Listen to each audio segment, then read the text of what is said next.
Hey gang, we're going to talk about the GAO Studio Square today. So this thing is something I've been playing with a lot lately. Now I have, I have a wrapped, obviously, so I have like a free slider, and that's kind of like my quality fidget if I'm at my desk if I want something, but something that's safe, like sitting on my desk. I even bought like a one of those desk mats, very soft, so that the sides bounce off. It just bounces on that, so it doesn't really get hurt. I like to keep my wrap in small places when I'm not moving around, but there are times where I still want that slide feeling, that that little click that just kind of feels good when you're moving stuff around and you're sliding it and the magnets catch and it pops in and out and makes that snap.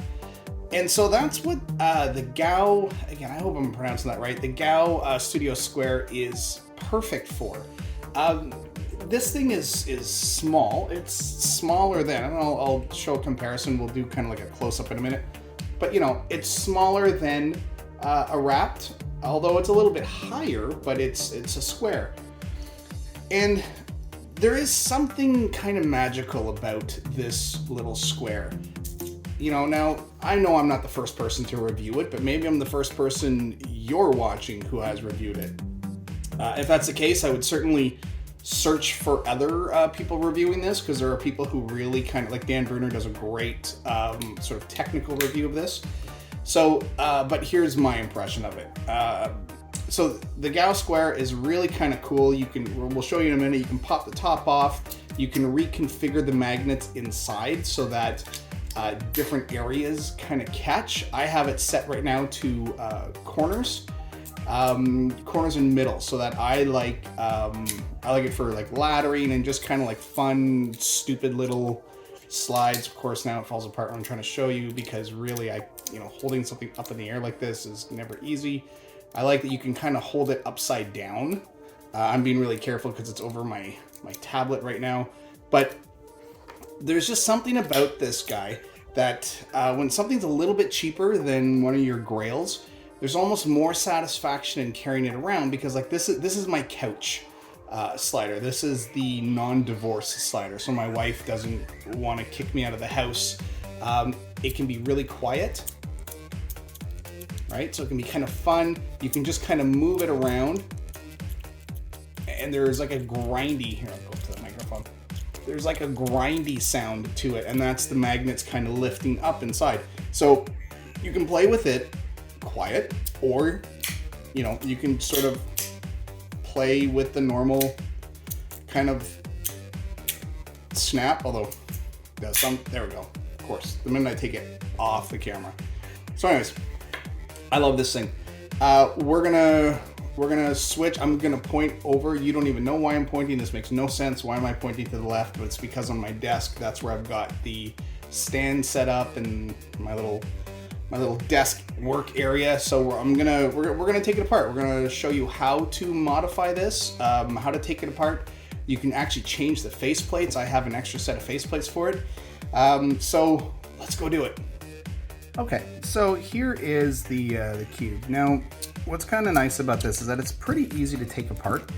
You just need something small enough to put into each of these little holes, and you just kind of pop the lid off. So I'm going to do that, but there is kind of a bit of a secret or trick you should do when working with anything that kind of has these types of magnets inside. So this is, I learned this actually from watching Zachary Butcher's videos on Fidget Nerd, working with wraps and stuff. It's always good to have a metal plate, because then you can take your fidgets, sliders, whatever, and they're stuck to the metal plate. But what's more important is that this means when you pull the lid off, the magnets aren't going to explode and go flying everywhere. They're going to stick into the right position. They're going to face the right way. They're hopefully not going to pop out. Now with this guy, there's a bit of a trick. So what I'm going to do is just take a little bit here, and I'm just going to open it just enough, okay, so that I can catch the lid with the little stick, and then I put it down. Now I already heard one of the magnets let go, and if you see here, the magnet caught on here, but these are my magnets. So now what I have to do is figure out which direction. Okay. So now I just want to slide them in place. There we go. So this is why it's important to have a little piece of steel so that the magnets don't all want to jump out. They kind of stay in place. Now you notice here too, the lid has a magnet on it in the middle. That middle magnet will not change. It's actually stuck or glued down. All these other magnets can lift out. So what we can do here is I'm going to pull out this magnet set,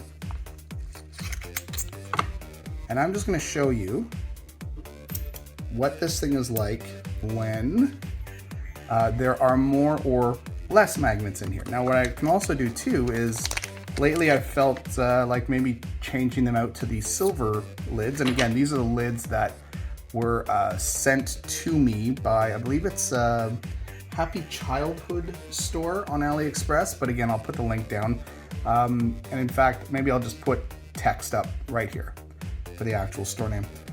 So this is these were like I said, these were the plates that they initially sent me without the square, and then when they realized their mistake they sent me the square. But what was nice is that then I had these kind of two bonus plates. So both of these squares have the same configuration. So you know what, let's get this one open too. And being very careful to just wedge it in. See, once it's down, once the magnets stick to the metal, then it's easy to just pop off the lid and not really worry about it. So there, we have our two lids. We have our case, we have, look at that, it's stuck right to it, no problem at all. So we saw how the configuration I have currently set up is really more for corners and middle. So that obviously helps. That obviously helps for laddering and just kind of hanging out on the corners and stuff. But here's what happens if we, for example, put them in all the areas. Now, here's a really great trick I learned from Dan Butcher, is that if you want to figure out the polarization, meaning which direction the magnets should be facing, test it on the middle one, because the middle one is actually glued in. It's not going anywhere. So now I know that this is the direction my magnets need to go. So we can actually put in these smaller ones, because you see too, these outer ones are bigger, these inner ones are smaller. Now we got 1, 2, 3, 4, 5, 6, 7, 8 all around, and they have not, that's the only weird thing, is that they didn't send enough of the magnets, but you can still kind of check it out, try different configurations. I'm gonna just kind of go with the stronger center on both of them, and I'm just doing it by just dragging around, get in there. There we go. So now I have a much stronger center, and I'll do the same on this one. This could be great, this could suck. What's nice is that there are no real tools involved other than me just having to do the little, taking this little torque bit just to pop up through the center. But there's no screws, none of that. So okay, I have my lid, I'm gonna put it on there. Now you do have to be careful, because sometimes, because this is magnetic, it could lift off some of these. So again, that's what the metal plate is for though, they're pretty solid. Oh, something flipped inside here. Let's see what that was. Get up.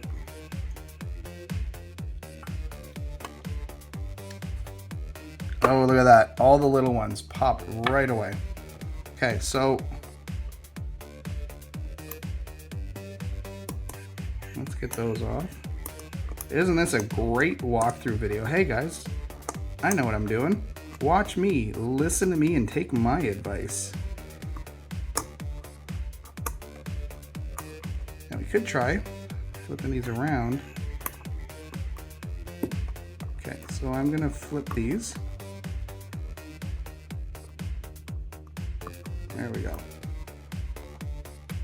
I was using the wrong side on one of them. That makes sense. Okay. So now, whoa, way stronger in the middle.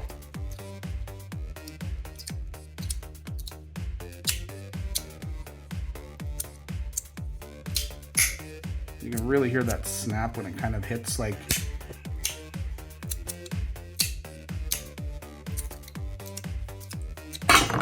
bang. So laddering,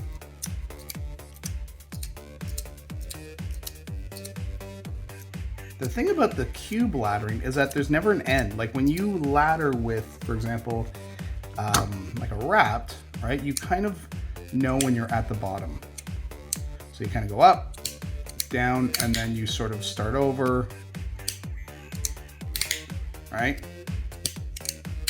But with a square, you just kind of, it's like an infinite ladder, which is a really fun feeling. Now, I actually like to do this. Of course, I'm doing it upside down, which makes it impossible for you to see, but I like doing this cool little kind of upside down laddering because the magnets are strong enough and the square is light enough that the magnets will actually stick regardless.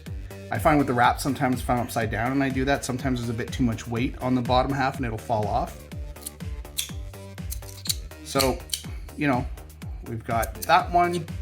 Let's try, I'm sure this is quite stimulating for most of you. Let's try a different configuration then.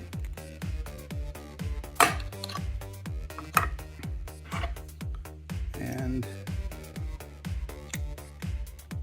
go up, get out of there.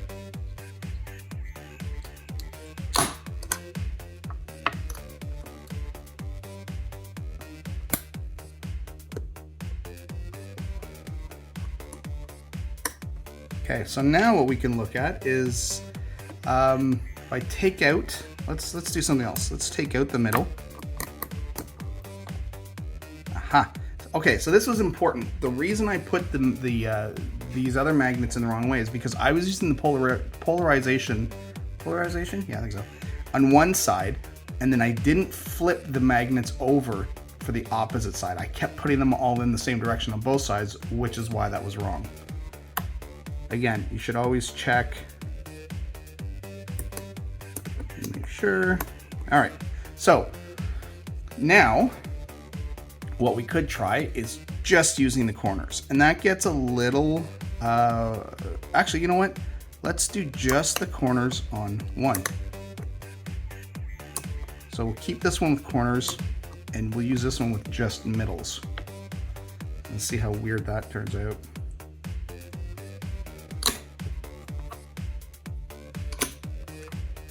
So this is just middle. Oh, okay. See, so now it turns from the middle because there's nothing catching the corners on the bottom one. So that's an interesting. I mean, that's kind of weird. But the point being, there are so many ways you can configure this thing for its attach points. This isn't something I would use, but again, you might like this. You might be a weirdo and say, "Hey, I like weird ways to spin fidgets." So yeah, see. So just the point that you can do all kinds of like cool stuff with this, with the configuration. So that's really what I love it for. Again, we all kind of settle into our favorites with these kind of things, like, you know, the preference on how to set it up. Again, I actually just prefer having all the four corners and the four middles. I like the feeling of it. Is that the right one? Yeah, that's the right one. Point. And then, yeah, this one.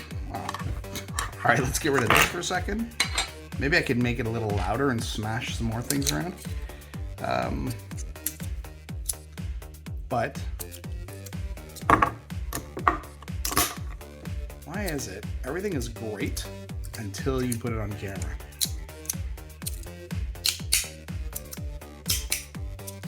Now what's kind of neat about this too is that there's a little bit of a gap. So when you are moving this around, you actually feel this grinding happening. And that is a really sweet feeling, like, because the magnets are just doing this tiny little lift. So yeah, I can't put this thing down, to be honest. I keep it in my pocket. I bring it out with me everywhere. There is a different texture with the silver versus the, I think this is just plastic. The plastic actually gives you a tiny bit more grip, which I do like. But the plastic also has a little bit of it shifts around a tiny bit. There's like a little tiny space. So when you're using it, you can almost like hear a little snap while you're doing it. So I'm gonna stick with the silver for a little more. Now let's look at the size, because I know sometimes fidgets, it's really hard to get a sense of scale. These things always look huge until you get them. So we are going to put it up against a Canadian quarter, which for you Americans, that's worth about half a cent. And here is an earbud. I'm gonna put the ear part away because we're pointing away. We don't need that. And look at this, a Sharpie cap. Let me get that Sharpie cap off. So, Sharpie cap. So this thing is not very big, but then again, most fidgets aren't. They just look big because we tend to do sort of a zoomed in, zoomed in look on them. Let me zoom out. So, like if I'm holding, I just Sharpied my hand. All right. So, I've got my Sharpie cap, I've got my GAO square, I've got my earbud, and I've got my quarter. In case I need to bribe a Canadian customs guard when I'm going over the border. Let me across, eh? I need to go to the States. All right, so that's it. Yeah, that's the little GAO Studio breakdown. So I just recorded an amazing extra and then realized I didn't have the record button going. So let's see if we can do it again. Okay, so I hope that I've covered enough about the GAO Studio Square to help you make an informed decision on whether or not this is something you might want to buy. Look at this, I'm holding it up like an 80s ad, like I'm gonna drink a Coke or something. Anyways, I'll put the link down below on where you can get it. I got mine off of AliExpress. I got it from one of the stores on there that's actually fairly reputable. They're pretty solid. In fact, they sent this out to me the first time and accidentally just sent me plates for the square. Literally, that's all they sent me were the 2 silver plates and no square. So I emailed them and I talked to them, and all they needed to do was check the order and check the weight, I guess, of the package that was sent. And then it was fine. They're like, okay, yeah, no problem. We'll send you a new one out. So they sent me the new one out. And then my conversation with them felt good enough that I ended up buying 2 more fidgets from them last night. Don't tell my wife. But those should be coming in hopefully in a few weeks. And then I'll have more fidgets to talk about and to hide from my wife. So yeah, anyways, hopefully this video was helpful in some way, and if you like kind of cool, unique little sliders, I would not hesitate to get this. It's solid, it feels like quality, and I kind of like everything from GAO Studio lately. I've got a couple of their things. I've just ordered another thing, so I like how they build products. So there, weird endorsement. Anyways, hope you guys enjoyed the video, and we'll see you in the next one. See, I'm glad I recorded that one.